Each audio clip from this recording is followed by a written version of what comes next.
Орой минь цагаан амарч өнөр хүмүүзэгчтэй Монголын медиа агентлагийн бэлтгэн хүргэдэг цагийн урд мэдээллийн хөтөлбөрийн мегмар гарагийн дугаар эхлэхэд бэлэн боллоо. Эхлээд хөтөлбөрийн товч агуулгатай танилцсан уу. Ирэх онд Улаанбаатар хотод тус бүр 100 ортой 3 хүүхдийн эмнэлэг барина. Төрийн 138 байгууллага авилгын эсрэг хэр санаачлагтай ажилласныг дүгнэлээ. Үндэсний үйлдвэрлэгчид банкны барьцаа хөрөнгө шаардах өндөр босхийг давж чадахгүй байна. Борнуурт байгаль дээлтэй технологиор баригдсан ил зойр ашиглалтанд орлоо. Арилжааны банкуд ногоон хөгжлийг дэмжинэ. Газрын маргааныг бууруулахад мэдээллийн нэгдсэн сан байгуулах хэрэгтэй байна. Улсын хурлаар ардчилсан намын бүлэг удахгүй шинэ удирдлагатай болно. Авилгатай тэмцэх газар болон авилгын судалгаа хийдэг зарим судалгааны байгууллагаас өнөөдөр хэвлэлийн баг хурлаа хийлээ. 2014 онд нийт 138 төрийн байгууллагад судалгаа явуулж, аль яам агентлаг төрийн байгууллага авилгын эсрэг хамгийн сайн ажиллаж байна, аль байгууллага хамгийн муу дүнтэй байгааг өнөөдөр мэдээллээ. Авилгын гэмтэргийн эсрэг ганцхан авилгатай тэмцэх газар ажиллах ёсгүй. Төрийн бүх байгууллага дор бүрнээ авилгатай тэмцэх хөтөлбөртэй байх ёстой гэж үздэг байна. Энэ тухай ерөнхийлөгчийн зарилгач байдаг. Тэгвэл төрийн бүх байгууллагад төрийн бус байгууллагаас хөндлөнгийн судалгаа явуулж авилгын эсрэг хууль тогтоомжуудыг сайн биелүүлж байна уу? Эсвэл хуулиа мөрдөхгүй байна уу гэдгийг тогтоожээ. Үйлдвэр хөдөө аж ахуй яам 87.7% хамгийн өндөр оног авсан. Намын удаах байрыг нь болохоор боловсрол шинжилгээ ухааны яам 81%, барилгууд байгуулалт яам 78%. Хамгийн муу оног авсан гадаад харилцааны яам 25%, эдийн засгийн яам 23.1%. Яамдууд ерөнхий дүнгээрээ 57.9% авсан байгаа. Эдийн засгийн яам яагаад хамгийн бага оноо авсан бэ гэхээр 23.1 оноо авсан. Яагаад хамгийн бага оноо авсан гэхээр ямар нэгэн байдлаар тайлан бичиж ирүүлээгүй. 14 оныхон нэгдсэн тайлан гэж бичих ёстой байдаг. Тэр тайлангаа ирүүлээгүй. Цахим хуудсан дээр нь мэдээлэл огт байршдаггүй зарим. Жишээлх юм бол төрийн албаны зөвлөл гэдэг байж. Төрийн албаны зөвлөл нийт дүнгээрээ 71.2 оноо авсан боловч яг газар дээр нь очиж танилцахад бүх мэдээлэл хийчихсэн бүх одоо 14 оны төлөвлөгөөг бүгдийг хэрэгжүүлсэн боловч огт тайлагнадгүй. Дээрэс нь цахим хуудсан дээр бүх мэдээлэл байх. Онц шийдэл төрийн бас байгууллагын судалгаанд 16 яам 23 газар хамрагдсан бол дундаж нь 57% үнэлгээ авчээ. Онцгой анхаарах яам агентлагч байгааг хэлж байна. Тэгвэл бас нэгэн судалгааны байгууллага бүх төрийн эмчит компани засгийн газрын агентлагуудад дүн шинжилгээ хийхэд хуулийн биелэлт дунджаар 55% гарчээ. Тэгээ манай байгууллагын хувьд бол 44 төрийн өмчит компани 26 засгийн газрын агентлаг гэдэг үнэлгээ хийлээ. Төрийн өмчит компаниудаас хамгийн өндөр үнэлгээ авсан нь бол хөрөнгөний бирж байгаа 90%-тэй. Дараачих нь бол Миат жишээл байгаа. Доогуур үнэлгээ авсан агентлагууд нь бол ийм байна л да. Ер нь бол хүүхдийн төлөө үндэсний газар 44 оноо авсан тий. Нэлээ энэ байгууллагын хувьд бол нэлээ одоо энэ авилгын эсрэг үйл ажиллагаагаа анхаарах шаардлагатай байна гэсэн үг. Төрийн өмчит компанийн хувьд бол Багнуур Азаа байгаа. Автосан засварын компани байгаа. За энэ бас одоо 27 оноо авсан. Засгийн газрын 26 агентлаг авилгын эсрэг 68% ажиллажээ. Тэгвэл өөр нэг судалгааны байгууллага 21 аймаг нийслэлийн 9 дүүрэгт судалгаа явуулсан байна. Авилгын эсрэг хамгийн муу ажиллаж байгаа аймгаар Төв аймаг, Ховд, Дорноговь, Говьалтай аймаг гэдгийг хэлж байна. Орхон болон Өвөр хангай аймгийн бие үнэлгээ авсан байгаа. Өөрөөр хэлбэл 80 гаруй үнэлгээ авсан, 80 оноо авсан гэсэн үг байна. За 103 аймаг хөвсгөл уус аймагуд нь D үнэлгээ аваад за бусд нь C үнэлгээтэй байна гэсэн үг байна.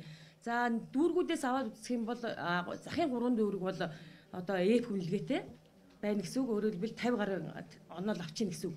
Авилгын эсрэг итгэхгүй муу ажиллаж байгаа төрийн байгууллагад ямар хариуцлага тооцох вэ гэдгийг тодрууллаа. Хариуцлага тооцохгүй харин зөвлөгөө тусламж өгнө гэж авилгатай тэмцэх газраас мэдээлж байна. Өнгөрсөн жилийн туршлагаас харахад бол ерөнхийдөө бага оноо авсан байгууллагууд маань энэ жил нэлээд сайжирсан байгаа. Сая он шийдлийн Алтан гаацын хэлсэн дүнгээс та нар харсан.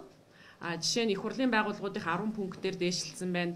Яамдын 5 пунктээр сайжирсан байна гэдэг маань энэ маань өөрөө манай аргачлалын дагуу хөндлөнгийн шинжээчдийн үнэлж байгаа энэ үнэлгээний үр дүн бас гараад байгаа. Өнгөрсөн онд 120 байгууллага, энэ онд 138 байгууллага хамрагдсан авилгын эсрэг судалгааг авилгатай тэмцэх газрын боловсруулсан арга зүйгээр хөндлөнгийн байгууллагууд хийжээ. Монголын банкны холбооноос санаачлан доктортой санхүүжилтийн форумыг зохион байгуулж санамжчгийг байгууллаа. Ингэснээр манай банкуд эх онд байгаль орчин дээлтэй төсөл хөтөлбөрүүдэд санхүүгийн нөхцөлийн хувьд дэмжлэг үзүүлэх замаар ногоон хөгжлийн үзэл баримтлалыг хамтран хэрэгжүүлэхээр боллоо. Монгол улсын эдийн засгийн хөгжил дуулуурхайн салбар голлох үүргийг гүйцэтгэж байгаа хэдий ч барилга, хөдөө аж ахуйн болон хөдөө аж ахуйн гаралтай бараа түүхийн эдийн үйлдвэрлэл, зам тээврийн салбар чухал байр суурь эзэлсээр байна. Эдгээр салбарын хөгжилтэд зэрэгцэн агаар хөрсний бохирдол, уур амьсгалын өөрчлөлт, усны хомсдол болон шийдвэрлэх шаардлагатай бусад асуудлууд урган гарч байна. Монгол улсын банкны салбарын нийт активын хэмжээ санхүүгийн салбарын 90% дангаараа бүрдүүлж байгаа нь банк тэдгээрийн харилцагч бизнес эрхлэгчдийн эдийн засаг, байгаль орчин болон нийгмийн хөгжлийн тулгамдсан асуудлыг шийдвэрлэхэд үзүүлэх нөлөө үүрэг оролцоог улам нэмэгдүүлж байна. Монголын банкны холбоогоор ахлуулсан тогтвортой санхүүжилтийн ажлын хэсэг байгуулагдсанаар Монгол улсын байгаль орчин нийгэм тулгамдж байгаа гол асуудлыг харгалзан тусгасан тогтвортой санхүүжилтийн зарчмуудыг боловсруулжээ. Банкуд бол нэгдсэн заавар журамтай ингээд болж байна. Тэгээ энийгээ бол бид нар 2015 оны 1-р сараас эхэлж хэрэгжүүлэхээр одоо ингэж тогтож байна. Ингэснээр бол мэдээж зээл олгоход бол энэ тогтвортой хөгжлийг, ногоон хөгжлийг одоо гол чухалчилж үзнэ. Монгол улсын тогтвортой санхүүжилтийн зарчмыг хэрэгжүүлснээр банкуд өөрийн санхүүжүүлэх төслийн эдийн засгийн үр өгөөж эрсдлийг тооцохын зэрэгцээ, байгаль орчин нийгэмд ээлгүй төслийг санхүүжүүлэхээс татгалзах, ногоон бүтээгдэхүүн үйлчилгээ, санал санаачлагыг дэмжиж ажиллах, түнчлэн өөрсдийн дотоод үйл ажиллагаанд эдгээр зарчим шаардлагуудыг баримталж хэрэгжүүлэх юм байна. Ялангуяа байгаль орчинд одоо ээлгүй төслүүдийг өндөр хүүтэй байлгах гэх юм уу, эсвэл бүр цаашдаа бүр одоо санхүүжүүлэхээс татгалзах энэ зарчмууд дээр бол ирлээ. Энийг бол одоо төр засгийн бодлогын хүрээнд бол бид нар маш их дэмжиж ажиллаж байгаа. Энэ маань бол ирээдүйд ногоон хөгжлийг бүтээх одоо гол ногоон хөгжил маань өөр амьд организм юм ахэхэд бол энэ банкуудын оруулах энэ мөнгө бол одоо тэрний цус болох юм. Тогтвортой санхүүжилтийн зарчмыг хэрэгжүүлэх хүрээнд нийт банкуд санхүүжүүлэхийг хоригдсан үйл ажиллагааны жагсаалтыг мөрдөн ажиллахаа мэдэгдэж байна. Тухайлбал хууль бус мөрөөдтэй тоглоом, казиногийн бизнес, садар самын явдлыг сурталчлах, дэмжих, зохион байгуулах, хууль бус олон шатлалтай маркетинг, пирамидын сүлжээгээр ашиг олох гэх мэт 20 төрлийн үйл ажиллагааг альж банкнд очсон санхүүжүүлэхгүй буюу холбогдох жагсаалтанд хамрагдсан үйл ажиллагаа явуулах бол зээл олгохгүй байх талаараа мэдэгдлээ. Монгол Улсын засгийн газар бодлогоор үндэсний үйлдвэрлэлийг дэмжиж импортыг орлон экспортыг нэмэгдүүлэх 888 төсөл шалгаруулсан. Эдгээр төслүүд урагшилж үйлдвэрлэл явагдаж эхэлснээр манайхаас гадны улс руу гарч байгаа их хэмжээний валютын урсгал багасж олон иргэн ажилттай болно. Гэтэл өнөөдрийн хүртэл дийлэнх нь үйл ажиллагаа эхлүүлэх, өргөжүүлэх ач холбогдолтой зээлээ банкнаас авч чадахгүй байна. Тиймээс төсөлд хамрагдсан аж ахуйн нэгжүүд хамтран холбоо байгуулжээ. Санхүүжилтийн тулгамдсан асуудлыг хэрхэн шийдэх боломж байгаа талаар тэд өнөөдөр мэдээлэл хийлээ. Монголчууд ургамлын тос хүнсний докторжуулагч, барилгын гол материал, цагаан замаск, тулгуур мод, тавилга, бэлэн хувцас, автомашины агаар шүүгч гээд гаднаас бүрэн хамааралтай олон төрлийн бараа бүтээгдэхүүнээ дотооддоо үйлдвэрлэж зах зээлээ 100% хангахыг зорж байна. Гэтэл үйлдвэрлэлээ эхлүүлэх, өргөжүүлэхэд шаардлагатай барьцаа хөрөнгө нь банкны өндөр босхийг давж чадахгүй байгаа юм а. 888 буюу жижиг дунд хвшлийг дэмжих гэж үнэхээр сайхан ярьж байгаа бол цаана болохоор арилжааны банкудад хүнд ачаа өрүүлж байгаа. Та нар энэ бондын мөнгийг бол ингэж зарцуул 100% эрсдлийн өөртөө бусаар засагтаа энэ мөнгийг хүүтэй юутаа буцааж өг гэж. Тэр чинь нөгөө банк нь юу гэж хувийн хвшилд энэ мөнгийг өгье гэж бодоход аль болохоор эрсдэлгүй томоохон аж ахуйн гэж өгөөд явчих бодно шүү дээ. Одоо жишээлбэл төрөөс нэг юм зарлцдаг. Тэнгүүтээ хөрөнгө нь байхгүй болчлаа гэж ярьдаг. Тэгээд ийм тогтвортой тийм механизм бүрдэх юм бол энэ бол хөгжих боломжтой гэж бид нар үзээд байгаа.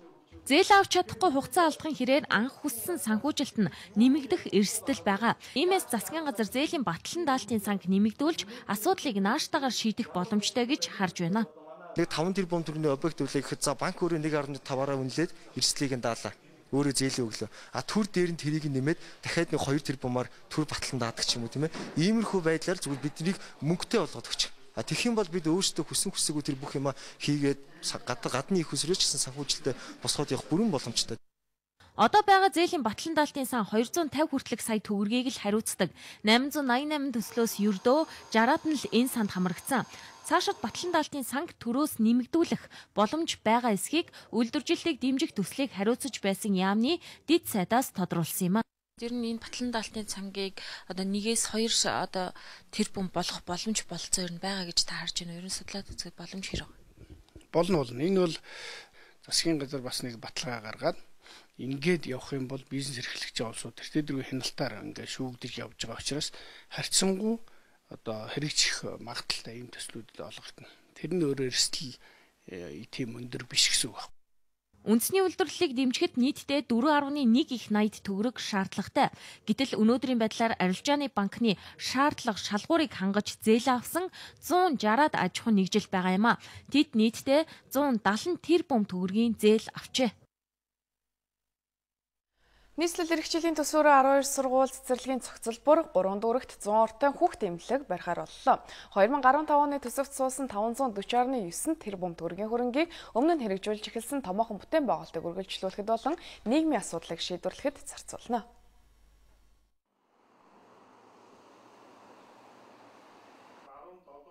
Нийслэлийн төсвийн ихэнх хувь буюу 400 орчим тэрбум төгрөгийг хүн амын орлогын албан татвараас бүрдүүлэх юм байна. Харин үлдсэн хэсгийг газрын дуудлага худалдаа зэрэг энэ төрлийн их үүсвэрээс бүрдүүлнэ гэж тооцоолж байгаа. Энэ онд нийслэлд сургууль цэцэрлэгийн барилга, эмнэлэг, гэр хорооллын дахин төлөвлөлтийг үргэлжлүүлэх томоохон төслүүдэд илүүтэй хөрөнгө зарах юм байна. Төсвийн хөрөнгө оруулалтаар 180 орчим тэрбум төгрөгийн төсвийн хөрөнгө оруулалтын за үүнээс замын сангийн хөрөнгөөр 30 тэрбум, за 140 орчим тэрбум төгрөгөөр хотын шууд төсвийн хөрөнгө оруулалтыг бол хийн. За энэ хөрөнгө оруулалтын одоо 3-ны 1 нь бол зам, инженерийн шугам сүлжээ, хот байгуулалтын чиглэлд явагдана. За үлдсэн 120 тэрбум нь бол Улаанбаатар хотод шинээр сургууль, цэцэрлэг, эмнэлэг байгуулах, баг сургууль, цэцэрлэгийн цогцлборуудыг нэмж байгуулах ийм чиглэлд бол голлон явж байна. Хот өөрийн төсөөсөө 57 тэрбум орчим төгрөгийг хэмнэхээр болсон. Тодруулбал бичиг хэрэг, тээвэрлэлт, эд хогшил, худалдаа авах, гадаад дотоодын томилолтод мөнгө төсөвлөхгүй байхаар шийдсэн байна. Өөрөөр хэлбэл нийслэлийн зардлыг боломжит бүх хэлбэрээр бууруулан нийтийн тээврийн хэрэгслэр үнэн төлбөргүй зорчдог иргэдэд зарцуулдаг 53.1 тэрбум төгрөг, мөн нийслэлийн халамжийн сангийн зардал 11.8 тэрбум төгрөгийг нийслэлийн төсвөөс гаргах боломжтой болжээ. Төсвийнхаа бололцоонд тааруулан бас шинээр нэмж байгуулах, энэ цэцэрлэгүүдийг бас нэмж байгуулахын зорилтуудыг суулгасан 12 сургууль цэцэрлэг бол шинээр эхлэхээр байгаа. За хүүхдийн эмнэлгийн хүрэлцээ орны тоо маш бага байгаатай холбоотойгоор иргэдээс маш их гомдол гарч байгаа. Энэ жилийн үед бол хүүхдийн бага насны хүүхдүүдийн өвчлөлтийн хэмжээ бол урд жилүүдээс бол их байна. Энэ бол нэлээд анхаарал татсан юм асуудал байна. Өмнөх жилүүдэд нийслэл хот чиг үүрэггүй задгаа төсөв баталдаг гэсэн шүүмжлэл гарч байсан. Тиймээс энэ жилийн төсвийг маш тодорхой байхаар төлөвлөж, нэлээд чамбаа төсөв баталсан гэж нийслэлийн удирдлагууд онцлоо. Тодруулбал 320 тэрбумаар урсгал зардлыг санхүүжүүлж 180 орчим тэрбум төгрөгийн хөрөнгө оруулалтын төслийг хэрэгжүүлэхээр болсон байна.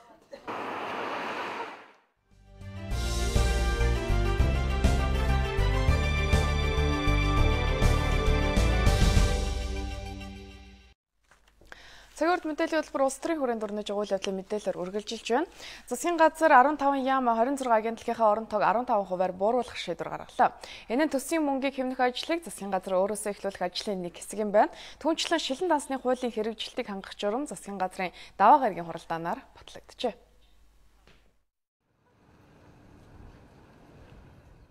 100-аас дээш ажилтнтай агентлагууд дэд дарга юм уу орлогчтой байж болно. 100-аас доош ажилтнтай бол орлогч дэд даргын албан тушаалтан байхгүй. Агентлагийн газар нь дотроо хэлтэсгүй. Хэлтсэн дотроо алба нэгжгүй байна. Тухайлбал хууль эрх зүйн алба, гадаад харилцааны алба гэгчлэн ганц 2 хүний орон тоотой алба байхгүй. Нэг нэгжин 7-оос 10 хүнтэй байхаар засгийн газар үүрэг чиглэл өгсөн байна. Түүнчлэн дэд болон орлогч дарга нар албаны унаа унахгүй байхт гих зэргээр төсвийн мөнгийг хэмнэх оронтоо бүтцийн өөрчлөлт хийхээр засгийн газрын хуралдаанаар шийдвэрлэжээ. За боловсон хүчнийг 15%-аар одоо хэмнэхтэй бол юуны өмнө бол бас төрийн захиргааны мэрэгсэн албан хаагчийг бол халж солихгүйгээр шийдвэрлэх зүйтэй гэж үзэж байгаа.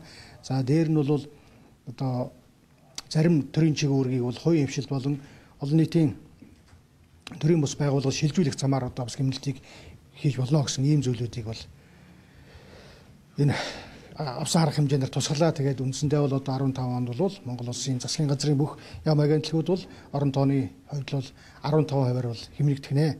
За дээр нь одоо түрүүн хэлсэн агентлагийн зарим одоо орлогчгүй байлгах, тасаг нэгжийг нь одоо томруулах, хэлтсэний шингээх маягаар ингээд явахаар бол ерөнхийдөө иргэдүүлжлэг үйлчлэгээ хурдан цуурхаавуулж, шат амжилт гуйлж ажиллаа гэдэг ийм хүлээлттэй байгаа. За дээр нь бас төсөв нэлээд хэмжээгээр хэмнэгдэх ийм одоо дүгнэлтийн хөлөгчтэй хурлаа нарийнсан ингээд сайднаар төгрөг болгосон байна.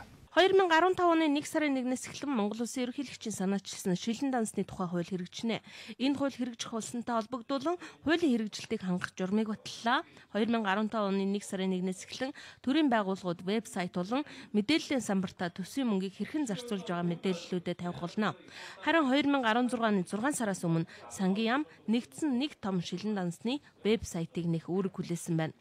Мөнөөс гадна энэ удаагийн засгийн газрын хурлаанаар төрийн захиргааны албан тушаалтнууд зөвшөлтсөлгүйгээр гадаад албан томилолт зохион байгуулахыг хоригложээ. Төрийн гадаад бодлого үйл ажиллагааны нэгдмэл байдлыг хангах журмыг үйл ажиллагаанд мөрдөж ажиллахыг засгийн газрын гишүүд аймаг нийслэлийн иргэдийн төлөөлөгчдийн хурлын дарга засаг дарга нарт даалгасан байна. Түүнчлэн Америк нэгдсэн улсын мянганы сорилтын сангаас эх жилүүдэд Монгол төсөл хөтөлбөр хэрэгжүүлэхээр болсонтой холбогдуулан засгийн газрын гишүүдэд төсөл хөтөлбөр боловсруулах үүрэг даалгавар өгчээ. Монгол улсын эдийн засгийг цааш төсөлтийг найдвартай хангах хамгийн чухал чиглэл хоёроос доошгүй одоо томхон төслөөр энэ төслөө хэрэгжүүлэх нь зүйтэй гэсэн ийм зүйлийг бол хэлж байгаа. Албан бус мэдээгээр бол 400 орчим сая долларын ийм төсөл хэрэгжинэ гэсэн ийм тоо байгаа. Ер нь удаагаар олон улсын жишээр авч үзэх юм бол дээд тал нь 700 орчим сая доллар байд юм байна. Тэгэхээр манайх одоо төслөө хэр зэрэг сайн хийж чадсанаас бол авах мөнгөний хэмжээ бол хамаарна гэдгийг бол бас сайдууд анхааруулсан байгаа. 2008 оноос эхлэн мянганы сорилтын сангийн 6 бүлэг төсөл 285 сая долларын хэмжээнд хэрэгжсэн. Тухайлбал мэрэгжилтэй ажилтнуудыг бэлтгэх зорилгоор мэрэгжлийн боловсрол сургалтын төсөл, халдварт тус өвчлөлийн онцлогоог сайжруулах эрүүл мэндийн төсөл, авто замын төсөл, цэвэр агаар зэрэг төслийг дурдж болно. Улсын хурал байнгын хоруудын өнөөдрийн хуралдаанаараа 2014 оны төсвийн тодтголын хилцүүлгийг үргэлжлүүллээ. Цаашдаа 2015 оны улсын төсөвт тодтгол хийх шаардлагатай гэсэн байр сууриас байнгын хорооны гишүүд хандаж байгаа юм а. Гэтэл орлого тал дээрээ бол ямар ч өөрчлөлтгүй мөртлөөс. Төсвийн орлого тасардаг, хөрөнгө оруулалтын гүйцэтгэл дутуу хийгддэг байдал сүүлийн 2-3 жилийн туршид давтагдсан. Ийм байдлыг үргэлжлүүлж болохгүй гэсэн байр сууриас улсын хурлын зарим гишүүн хандаж байна. Улсын хурал 2014 оны төсөвт зөвхөн тодтгол хийгээд өнгөрөх биш, зохих төвшөнд хариуцлага тооцох асуудал яригдах ёстой гэдгийг нийгмийн бодлого боловсрол соёл шинжилгээ ухааны байнгын хорооны зарим гишүүн сануулж байна. Бас хөрөнгө үр ашигтай хяналттай зарцуулагддаг байх нөхцөлийг бүрдүүлэх, төсвийн нэгдсэн бодлоготой байх нь чухал гэдэг тухайд ч яриглаа. Тендер нь оройтод зарлагдаад гэрээ нь одоо оройтод хийгдсэн олон объектууд хойшлж байна гэж ярьж байна шүү дээ. Хувь заяа нь маш тодорхойгүй үлдэж байгаа. Энийг ер нь тодорхой аудитын ерхий газраас одоо шалгалт оруулж, ер нь 2012 он, 13, 14 оны төсвийн тасалт яг юунаас болоод тасалдаад байгаа юм бэ? Хэний хариуцлагагүйгээс болж байгаа юм бэ гэдэг энэ хариуцлагыг тодорхой болгох хэрэгтэй гэж би ойлгож байна. Энэ 5 багс мөнгийг одоо ил тол болгож бидэнд танилцуулах хэрэгтэй байна. 5 мөнгийг. Чингис бондыг одоо хаана юун зараад байгаа юм? Хөгжлийн банкны мөнгө хаана явж байна? Гэх мэт юмуудыг тодорхой болгох нэг хавтгаа дээр болгоод танилцуулах ёстой. Ингэж ээж бодтын барахаас биш зөв цуглуулсан мөнгөөл ярих юм бол энэ бол одоо үнэхээр инээдтэй болно гэж бодож байна. Манай байнгын хорооны салбарт байгаа энэ сургууль цэцэрлэг, эмнэлэг ялангуяа 14 онд дутуу санхүүжилгдээд хийгдээгүй энэ барилгуудыг цааш үргэлжлүүлж хийх тал дээр нь анхаар гэсэн чиглэл бид нэр засгийн газарт өгөх ёстой гэж ингэж ойлгож байгаа шүү. Харин төрийн байгуулалтын байнгын хорооны зарим гишүүний хувьд цаашдаа төсвийн бодлогод шинтгэл хийх 2015 оны улсын төсөвт тодтгол хийхдээ эдийн засгийн суур үзүүлэлтүүдийг бодиттой тооцох шаардлагатай гэсэн байр суурьтай байна. Бас төрийн байгууламж засаглалын үр дагавараас хамаарч төсөвт үүсдэг сөрөг нөлөөллийг арилгах засах хэрэгтэй гэж байнгын хорооны гишүүд тайлбарлаж байна. Ерөнхийдөө бодит байдал дээр бол манай улсын өнөөдрийн байгаа институцийн бүтц маань Монгол улсын эдийн засгийн реформыг хийх, эдийн засгийг үр ашигтай хөгжүүлэх, энэ төсвийг хамгийн үр ашигтайгаар байршуулах, төлөвлөх энэ бүхэнд бол саад болж байна. Энэ нь одоо эдийн засгийн хүндрэлд бол зөвхөн одоо эдийн засгийн шинжтэй хүндрэл биш. Энэ бол одоо засаглалын хүрээнд өдөө хүртэл явж ирсэн одоо бодлого шийдвэрийн түүний үр дагавартай холбоотой байна. Тэм учраас төсвийг үр ашигтай төлөвлөх, зарцуулах асуудлыг төрийн байгууламжийн одоо чадвах бүтэц менежментийг одоо шинжлэх асуудалтай холбож тавих ёстой. Ялангуяа тэр хоримтлол өсөл хоёр гэмрөө ихгүй бид нар нөгөө талаас нөгөө нийгмийн халамж руугаа хэтэрхий очиад олсон юм зарцуулдаг өсөлттэй анхаардаг тухайн үед юм болохоор ардаа юм орхиж үлдээлгүй зарчаад байдаг энэ юмасаа гарах чиг хандлагыг төрийн байгуулалтын байнгаараа тодорхойлж өгөх зүйтэй гэж бодоод байна л да. За цаашид төсвийн бодлогод өөрчлөлт оруулах, татврын шинтгэл хийх талаар улсын хурал тогтоол гаргаж засгийн газар чиглэл өгье гэж төрийн байгуулалтын байнгын хорооны гишүүд үзэж байна. Улсын хурал 2014 оны улсын төсвийн тодтголын хэлэлцүүлгийг үргэлжлүүлнэ. Байдлыг бодиттойгоор гаргаж Улсын хурлд гарчсан намын бүлэг удирдлагаа шинээр томилох шаардлага үсэд байна. Мөн байнгын хороодын дарга нарын томилгоог дахин их тухайд улсын хурал дахь намын эвслийн бүлгийн холбогдох ажлын хэсгүүдийн хүрээнд яригдаж эхэлжээ. Улсын хурлын гишүүн Эрдэнэт аж үйлдвэрийн сайдаар томилогдсон тул улсын хуралд харилцсан намын бүлгийн ахлагчийн үүрэгт ажилласаа чөлөөлөгдөд байгаа юм. Улсын хурлын холбогдох хууль яравал нам эвслийн бүлгийн ахлагчийг тухайн бүлгийн гишүүдийн олонхын саналаар сонгож улсын хурлын даргад өргөн мэдүүлэх чуулганы нэгдсэн хуралдаанд танилцуулах дэг үйлчилж байна. Тухайн дэгийн дагуу улсын хуралд харилцсан намын бүлэг ахлагчаа шинээр сонгох юм. Энд одоогоор бол хин нэгэн гишүүн одоо би бүлгийн дараад нэр дэвшээгээд албан ёсоор ингээд нэр дэвшсэн зүйл байхгүй. Тэгэхээр энийг бол бид ойрын үед бас энэ албан ёсоор нэр дэвшээд бүлгийн даргын сонгуулийг бол явуулна. Тэгэхээр мэдээж одоо энэ арчилсан намын бүлэг бол улсын хурлд холонхын бүлэг. Тийм учраас энэ бол нэлээдгүй хариуцлагатай. Энэ хямралын одоо үед бол засгийн газартайгаа нэгт хамтарч ажилладаг, тийм ээ. Улсын хурлаар оруулж байгаа хууль тогтоомжийг бол одоо хилцэж бүхэл талаар дэмжих, зөвшөлтсөлд хүрэх энэ одоо гол ажлыг удирдлага болгож ажиллана. За харин улсын хурал дахь зарим намууд засгийн газрыг хамтран байгуулсан тул тухайн намуудын төлөөллийг хангаж улсын хурлын байнгын хороодын дарга нарын томилгоог дахин хийх шаардлагатай гэж талууд үзсэн байна. Одоогоор аль байнгын хороог улсын хурал дахь аль намын төлөөллийн гишүүд удирдах вэ гэдэг нь тодорхой болоогүй байгаа юм. Хологдох ажлын хэсгийн төвшөнд яригдж байна. Монгол Улсын батлан хамгаалах салбарын хамтын ажиллагааг өргөжүүл хөгжүүлэх зорилгоор батлан хамгаалахын сайд бүгд найрамдах хятад ард улс болон Америк нэгдсэн улсын элчин сайд нартай өнөөдөр уулзлаа. Батлан хамгаалахын сайд Соломон бүгд найрамдах хятад ард улсаас Монгол улсад суугаа онц бөгөөд бүрэн эрхт элчин сайд Ноён Ванс явуулан Америк нэгдсэн улсаас Монгол улсад суугаа онц бөгөөд бүрэн эрхт элчин сайд хадагтай Paper and Wind Campbell нарыг хүлээн авч уулзлаа. Өнөөдөр манай улсаас бүгд найрамдах хятад ард улс Америк нэгдсэн улстай хөгжүүлж байгаа харилцаа хамтын ажиллагааны талаар санал солилцлоо. Уулзалтууд зохион байгуулагдсанаар бол одоо тухайн улсуудтай хамтран ажиллаж байгаа харилцааны салбарт бол одоо тулгамж байгаа асуудлуудыг бол одоо харилцан ярилцаж шийдвэрлэх арга замыг олох мөн одоо хоёр улсын батлан хамгаалах салбарын харилцааны одоо онцлогуудыг хөгжүүлэх мөн цаашд нь одоо хэрхэн яаж хөгжүүлэх арга замыг бол хоёр тал харилцсан элен талангүй ярилцсанаар бол нэг уулзалтууд бол онцлогтой болж байгаа юм аа. Ноён Ванс явуулан Монгол Хятадын дипломат харилцаа тогтоосны 65 жилийн баярын хүрээнд салбарын хэмжээнд зохион байгуулагдаж байгаа арга хэмжээнүүд амжилттай болсныг дурдсан байна. Харин хадагтай Paper and Wind Campbell батлан хамгаалах салбарын цаашдын хамтын ажиллагаанд өөрийн зүгээс хувь нэмрээ оруулан ажиллана гэдгээ мэдэгдлээ.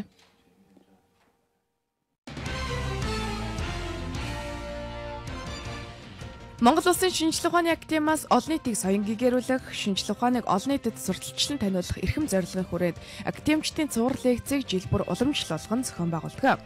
Тус цувралын 21 дахь удаагийн лекцийг Чингисийн одонд шинжилгээ ухааны гавьяа зүтгэлтэн, төрийн шагналт, академич хавтгай намсраа, залуу эрдэмтэд зориулан орчин үеийн физикийн шинжилгээ ухаан ба ирээдүйн авиасыг нээх зарим арга зам жишээнүүд сэдвээр маргааш 15 цаг тусгаар тогтнолын ордонд нээлттэй хэлбэрээр залуу эрдэмтдтэй шууд гарцсан унших юм байна. Тус лекцийг Монгол Улсын шинжилгээ ухааны академи, Монголын залуу эрдэмтдийн холбоо, Монгол Ардын нам, Монголын үндэсний олон нийтийн радио телевиз болон Монголын залуу эрдэмтдийг дэмжих сан зэрэг байгууллага хамтран зохион байгуулна. Ерөнхий сайдын ахлах зөвлөхийн нэрс тодорлоо. Улс төрч түүхийн ухааны доктор, улсын хурлын гишүүн асан Банзрагчийн дэлгэрмаа ерөнхий сайдын ахлах зөвлөхөөр ажиллахаар болж байна. Тэрээр Монгол улсаас Сингапур улсад суух онц бөгөөд бүрэн эрхт элчин сайдаар ажиллаж байгаад энэхүү албанд томилогдлоо. Харин ерөнхий сайдын эдийн засгийн зөвлөхөөр эдийн засгийн хөгжлийн дэд сайд асан Чулуунбат томилогдлоо. Төв банкны ерөнхийлөгч улсын хурлын гишүүнээр ажиллаж байсан тэрээр эдийн засгийн ухааны докторийн зэрэгтээ энэ салбарт ариун туршлага хоримтлуулсан нэг юм а. Улсын хурлын гишүүн оюун гэрэл өөрийн бичсэн ном болон бэлгэнд авсан хөөргөний дайлан төрийн түүхийн музейн сан өмнөгт хүлээлгэн өглөө. Монгол Улсын филармон 2 дахь жилдээ Christmas Night тоглолтыг зохион байгуулах гэж байна. Зул сарын баярын сүлд дууны аялгауг уран бүтээлчид симфони, жаз хөгжмөөр амьлуулах юм а. Тоглолт 2 хэсэгтэй. Эхний хэсэгт гоо үзэсгэлэн ба аратан, шилхүүнчиг, энхийг хамгаалагч зэрэг уран бүтээлүүд гიშгэлнэ.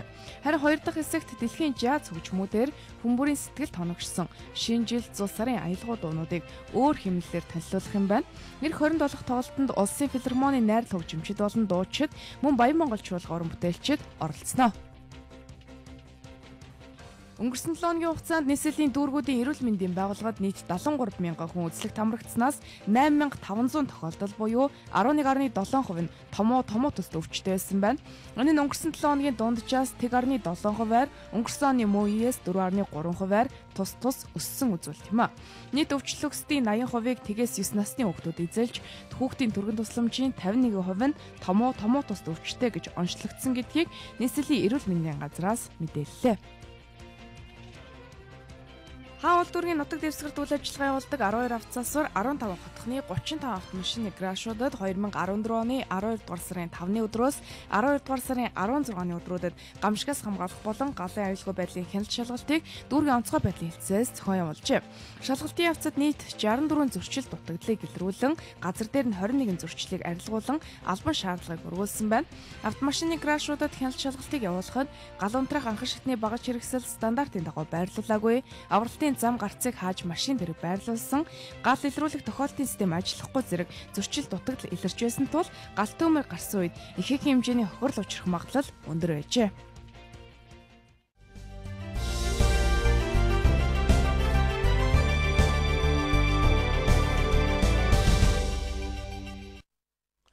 Хүнсний ногоон голдуу 70 зойрон хадгалж ирсэн тариаланчид хямдвартагтай ил зойрыг ашиглах боломжтой болж байна.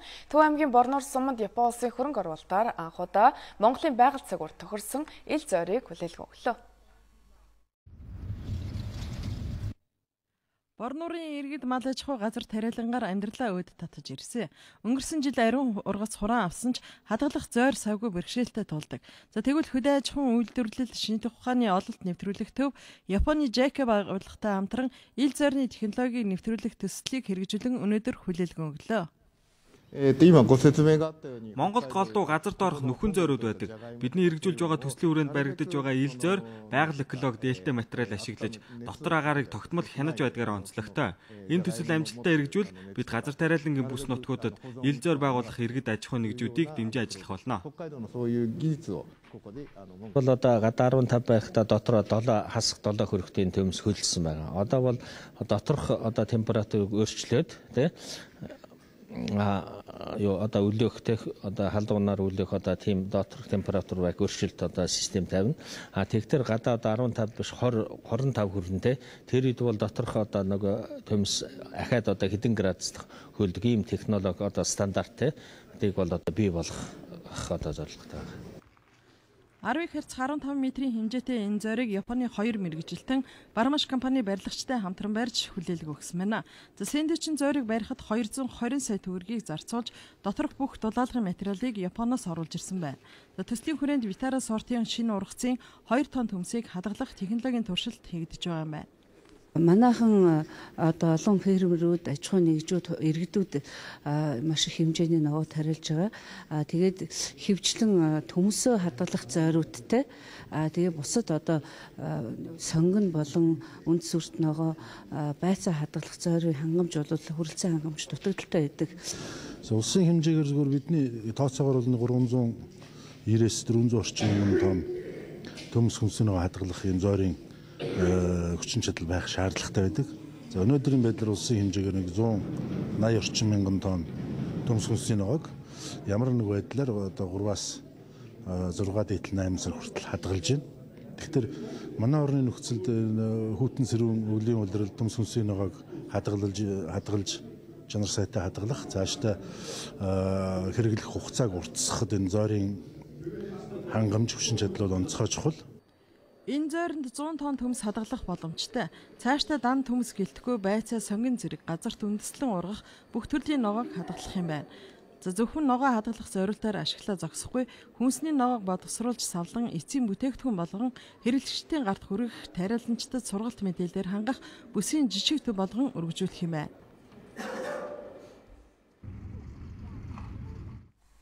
Улсын хэмжээнд жилд дунджаар 2000 орчим газрын маргаан гардгаас ихэнх хувийг нь газар эзэмшигтэй холбоотой маргаа эзэлж байна. За жишээлбэл ойн сан бүхий газар эрчим хүчний олон цэвэр усан хангамжийн онцгой бүс зэрэг газарт эзэмшигчийн гэрчлэгээ олгох зөрчлүүд нь төрийн байгууллагуудад байдаг газрын мэдээллийн уялдаа холбоо муу байдагтай холбоотой гэдгийг газрын албаныхан хүлээн зөвшөөрч байгаа юм а.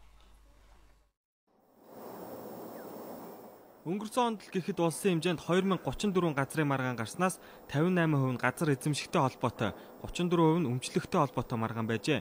Нийт маргааны 1700 орчмыг нь шийдвэрлэж хариу өгсөн байна.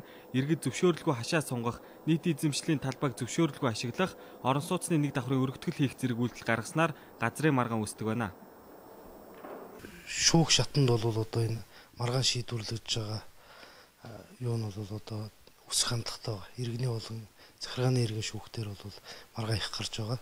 Ер нь бол захиргааны иргэн шүүх бол 2012-оос 13 оны байдлаар ингээд аваад үзэх юм бол 12 онд 21% байсан бол 13 онд бол 29% болж өссөн байна. Зөвхөн иргэдээс шалтгааллах байдлаар биш, төрийн байгууллагуудын уялдаа холбоо муугаас болоод газрын маргаан гардаг байна. Энэ нь нийт маргааны дийлэнх хувийг эзэлж байгаа эзэмших хэрэгтэй холбоотой маргаан юм а.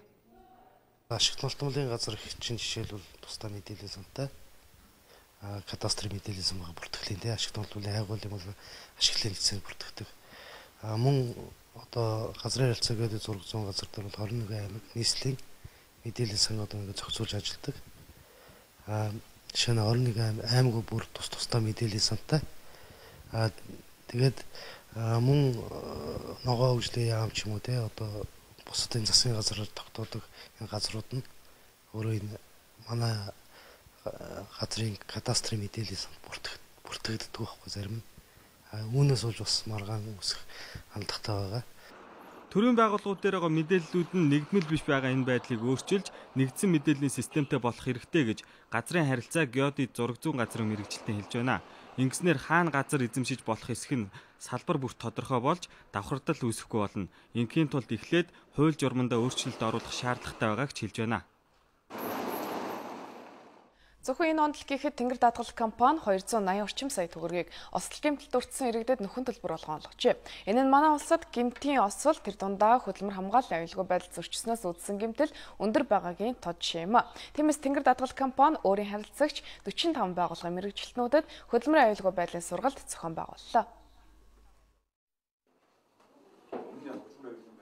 2014 онд тус компанид даатгалтай байсан 900 гаруй иргэн энэ төрлийн осол гэмтэлд өртөж нөхөө олгор авсан байна. Тиймээс байгууллага бүр энэ төрлийн осол гэмтлээс урьдчилан сэргийлэх хангалттай мэдлэг мэдээлэлтэй байх учиртай яг энэ хэрэгцээнд үндэслэн хөдөлмөрийн аюулгүй байдлын менежмент, аюулгүй байдлын бодлого, хөдөлмөрийн аюулгүй байдлын стандарт зэрэг сэдвүүдээр хамтран ажилладаг байгууллагуудынхаа хөдөлмөрийн аюулгүй байдал хариуцсан мэргэжилтнүүдийг сургалтанд хамрууллаа. Тэнгэр даатгал компани зүгээс ерөнхийдөө эрсдлийн удирдлага харилцагчтай бол төрөл бүрийн эрсдлийн зөвлөгөө, сургалт тогтолцоогоор хөтөлбөр бол хэрэгжүүлж ажилладаг. Энэ бүхний бол нэг илрэл маань өнөөдөр болон маргааш гэсэн 2 өдрийн турш зохион байгуулагдаж байгаа сургалтын арга хэмжээ байгаа даа. Тэгэхээр ерөнхийдөө аж ахуй нэгж байгууллагуудын хувьд гэх юм бол хөдөлмөр аюулгүй байдлаа хангах стандартыг нэвтрүүлэх нь бол нийт тэргүүний бол шаардлага байдаг. Аж ахуй нэгжүүд хөдөлмөрийн аюулгүй байдлаас үүдсэн осол гэмтэл гарахгүй байхын тулд урьдчилан сэргийлэх мэдлэг хамгийн чухал юм. Өөрөөр хэлбэл хэн нэг хүний амнаас эрүүл мэнд хохирсны дараа халаглах биш, эрсдлээ урьдчилан тооцоолж түүнээс сэргийлж чаддаг байхад энэ сургалтын гол зорилго оршиж байгаа юм а. Австралид хүн барьцаалсан хэрэг 2 хүний амнаас хүрснээр дууслаа. Оросын төв банк бодлогын хүүгээ нэмлээ. Японы ерөнхий сайд Шинзо Абе эдийн засгаа сайжруулахад илүү анхаарах болно гэдгээ мэдгдлээ. Олон улсын хүний эрхийн байгууллага Өмнөд Солонгост хандан уриалга гаргалаа. Гэр болон бусад хилийн чандад өрнсөн үйл явдлын мэдээллийг одоо хүлээн авч үзнэ. Өчигдөр Австралийн Сидней хотын нэгэн кофе шопт зэвсэгт итгээд энгийн иргэдэг барьцаалсан хэрэг гарсан. Харамсалтай нь барьцаалгын ажиллагаа гэмзэмгүй 2 хүний амьд хүрснээр өндөрлжээ. Австралийн цагдаа тусгай хүчнийхэн шөнийн 2 цаг хүртэл барьцаалагч итгээтэй яриа хэлцээ хийсэн боловч үр дүнд хүрэлгүй шууд гал нэг шийдвэрт хүрчээ. Тусгай хүчнийхэн хэргийн газарт дайран орж барьцаалагч итгээдэг зогсоохыг оролдсон боловч гэмт итгээд 34 настай Тори Джонсон, 38 настай Кэтрин Даунс нарыг буудан хөнөөж цагдаагийн ажилтан нийлсэн 4 хүнийг шархтуулжээ. Сидней хотын тусгайгийнхан аргагүй хамгаалалтаар барьцаалагч итгээдийг буудан хөнөөсөн гэдгээ ярьж байна.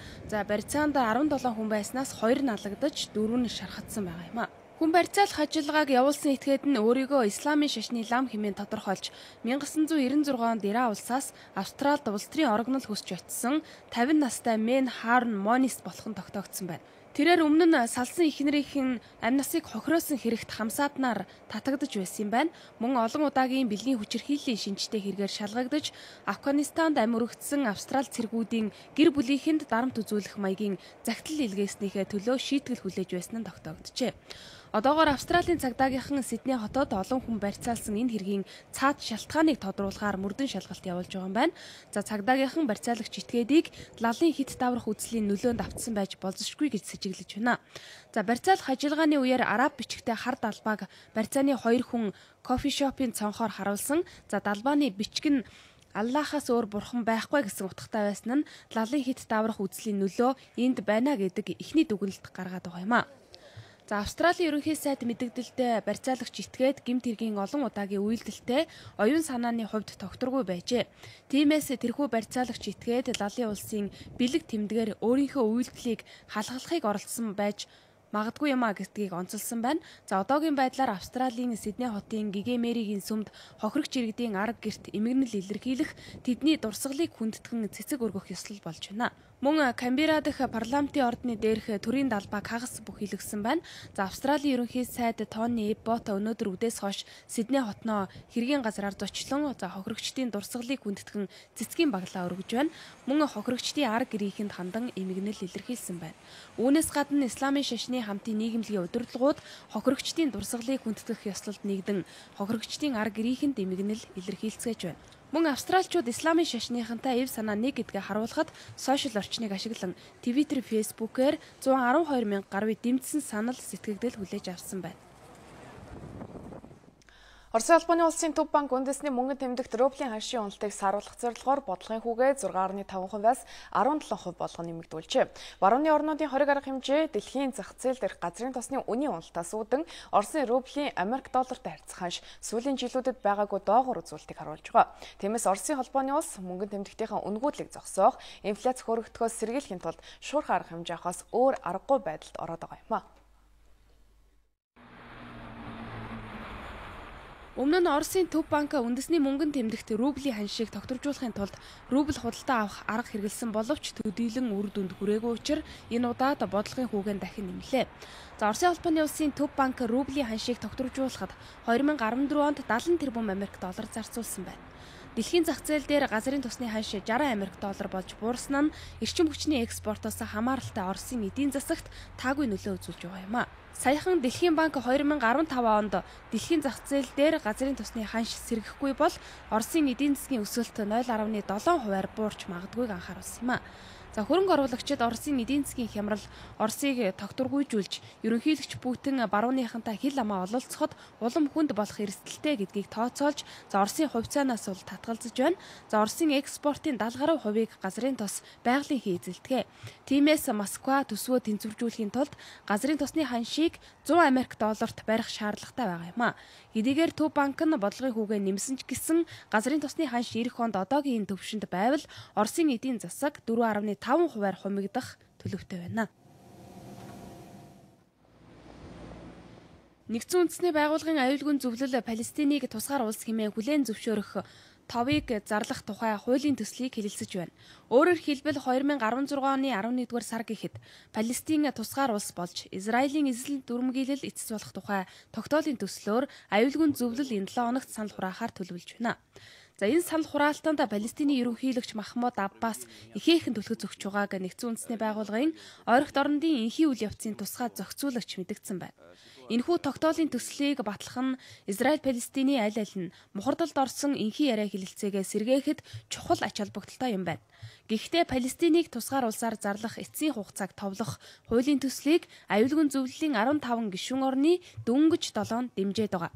Тиймээс Америкийн нэгдсэн улс хориг тавихгүй байсан ч гэсэн энэхүү хуулийн төсөл аюулгүйн зөвлөлд унах магадлал өндөр байна. Палестины аюулгүй зөвлөлд үзүүлэх шахалт бэлэг тэмдгийн чанартай. За өнгөрсөн хавар Америк нэгдсэн улсын зуучилсан Израиль-Палестины энхийн хилэлцээ мухардалд орсноос хойш Палестины ерөнхийлөгч Махмуд Аббас өөрөө шахалтанд орж байгаа юм а. Японы ерөнхий сайд Шинзо Абе Нямгаргийн сонгуульд түүхэн ялалт байгуулсныхаа дараа эдийн засгийн өсөлтөнд гол анхаарал хандуулна гэдгийг мэдэгджээ. Өөрөөр хэлбэл Шинзо Абе хугацаанаас өмнө явуулсан сонгуулиар түүхэн ялалт байгуулсан нь эргээд ард түмнийхээ өмнө ихээхэн хариуцлага өөрнө гэдгээ хүлээн зөвшөөрч байна гэсэн үг юм а. Японы улсын ерөнхий сайд Шинзо Абе эдийн засгаа өсгөх Абеномикс хөтөлбөрөө амжилттай хэрэгжүүлэх зорилтоо хурдан биелүүлэхийг нэгдүгээрт тавьж байна. Түүний засгийн газар энэ он дуусахаас өмнө эдийн засгаа өсгөх шинэ арга хэмжээний хуулийн төсөл гаргаж, эх онд эдийн засгийг өсгөх стратегийг дэмжих, хүдээж авах үе эрүүл мэнд эрчим хүч зэрэг салбарт шинжилэлт хийхээр төлөвлөж байгаа юм а. Мөн 2011 оны байгалийн гамшигын дараах сэргээн босголт, боловсролын салбарын шинжилэлт, гадаад болоод үндэсний аюулгүй байдлын бодлогодоо өөрчлөлт оруулах асуудлыг Японы эрх баригч нам эрчимжүүлэх нь тодорхой болж байна. За эрх баригч либерал демократ нам саяны сонгуулиар Окинава мужид ялагдал хүлээсэн. Тиймээс тус нам Америк нэгдсэн улсын цэргийн баазыг хүн ам шигүү суурьшсан бүсээс нүүлгэн далайн эргийн Нага хотод шилжүүлэх нь зөв шийдэл байх болно гэдэг дүгнэлтэнд хүрээд байна. Мөн Шинзо Абе үндсэн хуулиндаа нэмэлт өөрчлөлт оруулах, удаан хугацааны хүчин чармайлтаа ажил хэрэг болгоход олонхын байр суурь ашиглана гэдгээ мэдэгдэж байна. Олон улсын төрийн бус нэгэн байгууллага хэвлэл мэдээллийнхнийг дуугүй байлгахад гутаан доромжлох гэмтэргийн хуулиа ашиглахгүй байхыг Өмнөд Солонгосын засгийн газарт уриаллаа. Америк нэгдсэн улсад төвтэй хүний эрхийн Watch байгууллага энэ тухай уриалгаа өөрийн цахим хуудсандаа нийтэлсэн байна. Өнгөрсөн сарын 28-нд ерөнхийлөгч Пак Кин-хегийн туслахууд нууц мэдээлэл задруулсан тухай нийтлэл гаргасныхын төлөө Өмнөд Солонгосын нэгэн өдөр тутмын сонины 6 сурвалжлагч ажилтны эсрэг зарга мэдүүлсэн юм байна. За тухайн нийтлэлд ерөнхийлөгчийн туслахууд засгийн газарт одоо ажилдаггүй өмнө нь ерөнхийлөгчийн зөвлөхөөр ажиллаж байсан хүнд тогтмол мэдээлэл дамжуулдаг байсан тухай бичжээ. Тиймээс хүний эрхийн энэ байгууллага Өмнөд Солонгосын гутаан доромжлох гэмтэргийн хууль үг хэлэх эрх чөлөөг боомлох, олон нийтийн ашиг сонирхлын эсрэг хэрэгжиж байна гэсэн дүгнэлт гаргаж байна. Мөн хүний эрхийн энэ байгууллага гутаан доромжлохыг гэмт хэрэгт тооцох тухай хуулиндаа өөрчлөлт оруулахыг Өмнөд Солонгосын засгийн газарт уриаллаа. Зүүн Азийн орнуудын холбоо буюу ASEAN дээр нэмэх нь Япон, Хятад, Өмнөд Солонгосын бүлэг Эбола вирусын тархалтай тэмцэх асуудлаар засгийн газар хоорондын шуурхай хуралдаан зохион байгуулахаар товлолоо. Таиландын нийслэл Бангкок хотноо дэлхийн 13 орны эрх баригчид болон дэлхийн эрүүл мэндийн байгууллагын төлөөлөлд оролцсон 2 өдрийн хуралдааны хүрээнд дээрх төлөвлөгөө гаргасан байна. ASEAN-ы хуралд оролцогчид Аз тэвд Эбола вирусын тархалт дэгдэхэд хэрхэн бэлтгэлтэй байх арга замын талаар хэлэлцжээ. Мөн Эбола вирусын эсрэг вакцин үйлдвэрлэхэд хамтран ажиллах, харилцан бие биендээ мэдээлэл өгөхөөр ASEAN-ы орнууд тохиролцсон байна. Үүний зэрэгцээ Эболагийн тархалттай орнуудаас ирж байгаа иргэдэд тавих хяналт шалгалтыг нэмэгдүүлэх тал дээр ASEAN-ы орнууд ихээхэн анхаарч ажиллахаар болж байна. Эрүүл мэндийн салбарын мэрэгжилтнүүд цаг уурн дулаан хүн ард нь амьтантай ойр аж төрдөг зүүн Өмнөд Азийн орнуудад Эболагийн тархалт дэгдэхгүй гэдгээс ихээхэн болгоомжилж байгаа. За ASEAN-ы орнууд эх онд бүс нутгийн эдийн засгийн чөлөөт бүс шинээр тогтоохоор зохиж байгаа. За эдийн засгийн шинэ бүс тогтоохоор иргэдийн хөдөлгөөн, бараа бүтээгдэхүүний нийлүүлэлт нэмэгдэн халдварт өвчний эсрэг арга хэмжээгээ нэмэгдүүлэхэд чухал алхам болох юм а. Одоо улс сугаар орчны хүрээлэнгээс ирүүлсэн ойрын өдрүүдийн цагаагаар мэдээг хүлээн авна уу.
Анхаарал хандуулсанд баярлалаа. Угаар Монголын медиа агентлагийн бэлтгэн хүргэдэг цагийн урд мэдээллийн хөтөлбөрийн мэгмар гарагийн дугаар өндөрлж байна. Та бүхний маргаашийн ажилд амжилт хүсье. Баяртай үзэгчдээ.